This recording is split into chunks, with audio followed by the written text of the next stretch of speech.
আসলে আজকে যে উপজেলা চেয়ারম্যানটা আমি নই, এটা আমার সাধারণ মানুষগুলো, এটা তাদের অর্জন। নারী নেতৃত্বের আশা আমাদের এটুকুই, যেহেতু দেশে প্রধানমন্ত্রী নারী এবং স্পিকার নারী, এই হিসেবে আমাদের নারীদের অগ্রাধিকার বেশি পাওয়া যাচ্ছে। সেই হিসেবে আমরা আশা করি যে নারীরা অনেক ক্ষেত্রে এগিয়ে গেছে এবং আমাদের প্রত্যাশা অনেক বেশি, যে পুরুষের চেয়ে নারীর কাছে আমাদের প্রত্যাশাটা বেশি।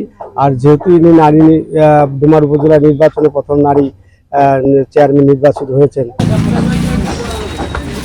হ্যালো, তো ডোমার উপজেলায় প্রথম নারী চেয়ারম্যান আমরা ওনাকে করছি, নির্বাচিত করছি। সেক্ষেত্রে আমাদের প্রত্যাশা হচ্ছে ডোমার উপজেলাকে মডেল উপজেলা হিসেবে উনি উপহার দিবে এবং যেগুলো কাজ অসমাপ্ত রয়েছে, রাস্তাঘাট, ব্রিজ কালভার্ট, সেগুলো উনি তৈরির ক্ষেত্রে সহায়তা করবে এবং বয়স্ক ভাতা হোক, বিধবা ভাতা হোক, মানুষের অসহায় দরিদ্র মানুষের পাশে উনি দাঁড়াবে। ঢালাইয়ে দৃঢ়তা, নির্মাণে নিশ্চয়তা, প্রিমিয়ার সিমেন্ট, ঢালাইয়ের রাজা।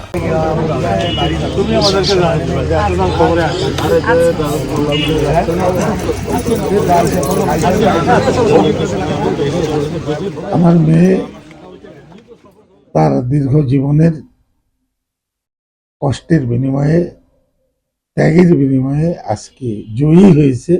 আমি একজন মুক্তিযোদ্ধা পিতা হিসেবে তার প্রতি গর্বিত। আমি কেন্দ্রীয় ছাত্রলীগ করেছি এবং কেন্দ্রীয় যুব মহিলা লীগেও আমি সাংগঠনিক সম্পাদক। আমার তৃণমূলের রাজনীতি বেছে নেওয়ার কারণ হলো যে আমি যাদেরকে নিয়ে রাজনীতি করি তারা বিগত 14 বছর ধরে চেষ্টা করছে আমাকে তারা এমপি বানাবে। দল থেকে যেহেতু আমাকে মনোনয়ন দেওয়া হয়নি, এই জন্য জনগণ ডিমান্ড করেছে, জনগণ চেয়েছে যে আমি এই উপজেলা চেয়ারম্যান নির্বাচন করি। এটা আমার সিদ্ধান্ত না, এটা জনগণের সিদ্ধান্ত। আর যেহেতু আমি জনগণকে নিয়ে চলি, জনগণ যা বলে আমি তাই করি, তাদের সিদ্ধান্তের কারণে আমি আসলে আজকে উপজেলা চেয়ারম্যান নির্বাচনটা বেছে নিয়েছি।